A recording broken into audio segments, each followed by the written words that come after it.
ध्रुव जी महाराज 3 दिन तक एक आसन पर बैठते हैं और 3 दिन के बाद जब उठते हैं, यमुना जी को प्रणाम किया, जलपान किया, यमुना जी के जल को मस्तक से लगाया, स्नान करके जब फलदार वृक्षों के पास आते हैं और वह फलों को ग्रहण करते हैं प्रसाद बनाकर। प्रसाद कब बनता है? जब हम भोजन की सामग्री को भगवान को अर्पित कर देते हैं, तब वह जो है भोजन प्रसाद बन जाता है।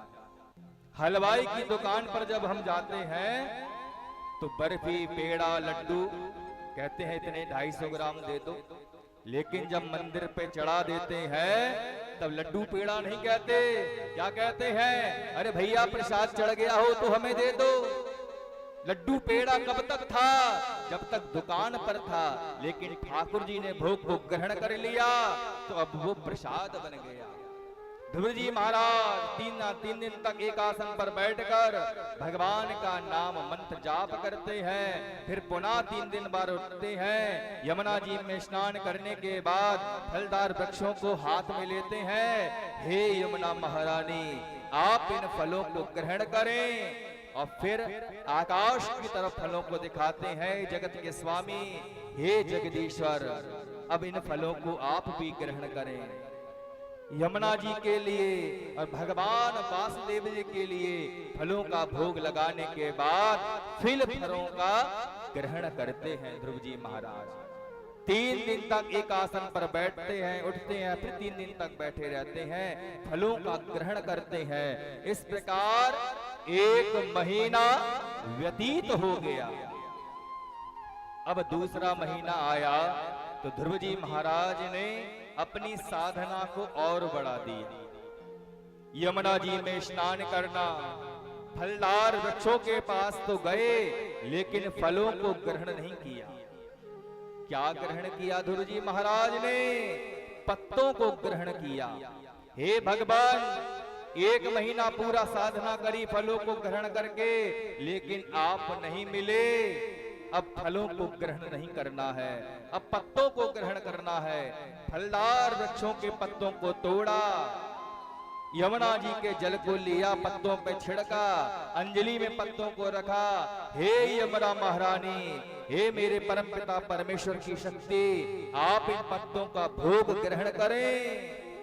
यमुना महारानी को भोग अर्पित करने के बाद भगवान जगदीश के लिए, भगवान श्रीमन नारायण के लिए पत्तों का भोग लगाया और फिर पत्तों को स्वयं भी ग्रहण किया। दूसरा महीना जब हुआ तो 3 दिन नहीं, पूरे 6 दिन तक एक आसन पर बैठते हैं, बीच में उठते नहीं हैं। हम लोग तो 3 घंटे कह दो ना तो कमर भी टेढ़ी पड़ जाए, लेकिन ध्रुव जी महाराज 5 वर्ष की अवस्था है, 6 दिन तक एक आसन पर दिन रात बैठकर भगवान का मंत्र जाप करते हैं। ओम नमो भगवते वासुदेवाय मंत्र का जाप करते हैं। मंत्र किसे कहते हैं?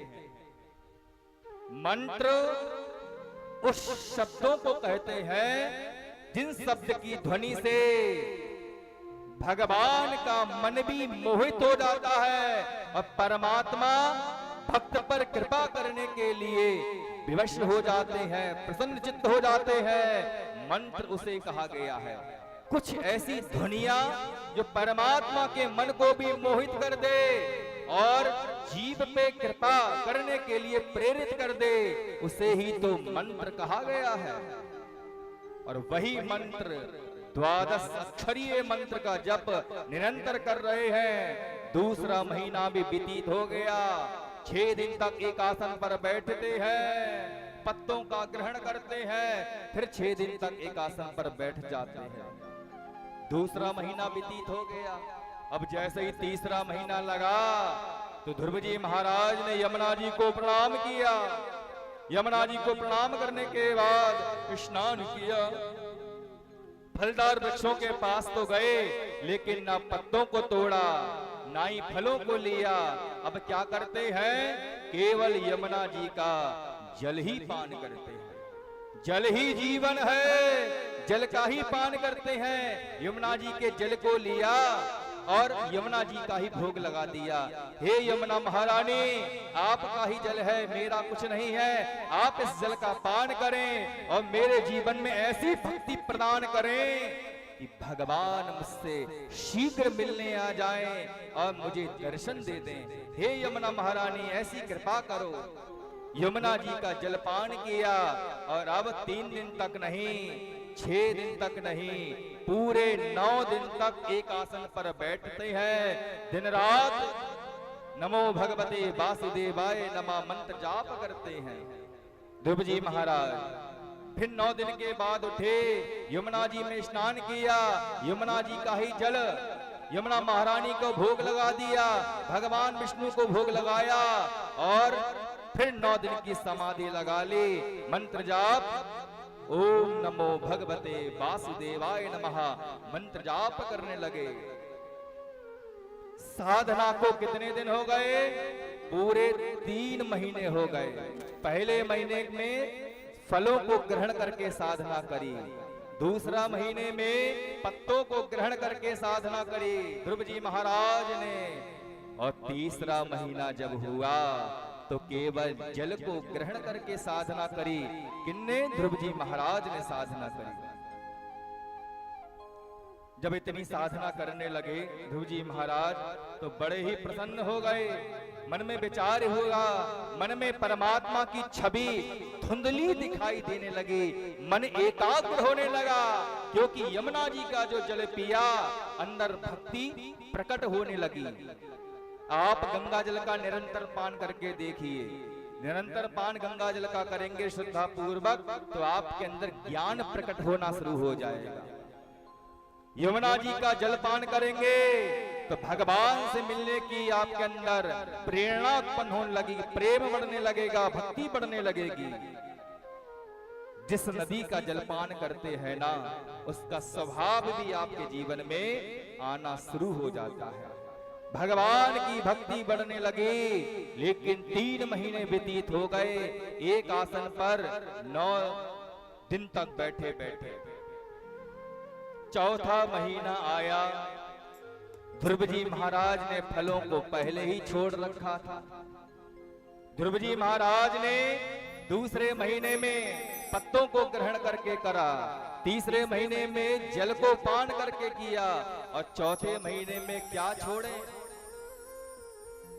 ध्रुव जी महाराज ने विचार किया, प्रभु अब तो दुनिया की प्रत्येक चीज, सब पदार्थ नीरस रखते हैं प्रभु, अब तो आप में ही रस की प्राप्ति होती है प्रभु, क्योंकि भगवान का एक जो स्वरूप है वो रस रूप है। रसो वही रसः, आप तो रस स्वरूप है प्रभु।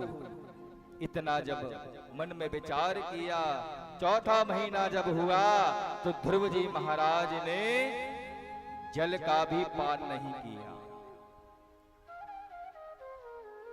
जल को भी परित्याग कर दिया, निर्जल साधना करने लगे और वो भी 12 दिन तक एक आसन पर बैठकर। मन में विचार करें कितनी कठिन साधना कर रहे होंगे। हम लोगों से तो एक दिन भी निर्जल रहा नहीं जाता, हम लोगों से एक दिन भी निर्जल रहा नहीं जाता। और ध्रुव जी महाराज 12 दिन तक एक आसन पर बैठकर निर्जल, जिसको जल भी जीवन कहा गया है, उस जल का भी परित्याग कर दिया, भगवान का नाम जप करने लगे। ओम नमो भगवते वासुदेवाय नमः। 12 दिन व्यतीत हुए चौथे महीने के, अपने नेत्रों को खोला लेकिन अब बड़े उदास नजर आ रहे हैं। हे भगवान, न जाने और कितने पाप शेष हैं हमारे, जो आप हमसे मिलना नहीं चाहते, आप हमें दर्शन देना नहीं चाहते। प्रभु निश्चित है कि मेरे कोई पूर्व जन्म के कोई पाप होंगे जिसके कारण हमारे और आपके मिलने में ये दूरियां हैं। प्रभु क्या करें प्रभु, जल भी छोड़ दिया फिर भी आप मिलने नहीं आ रहे, थोड़ा मन उदास हुआ। 12 दिन बाद उठे, यमुना जी में स्नान किया और जल का पान नहीं किया, जल को प्रणाम ही कर लिया।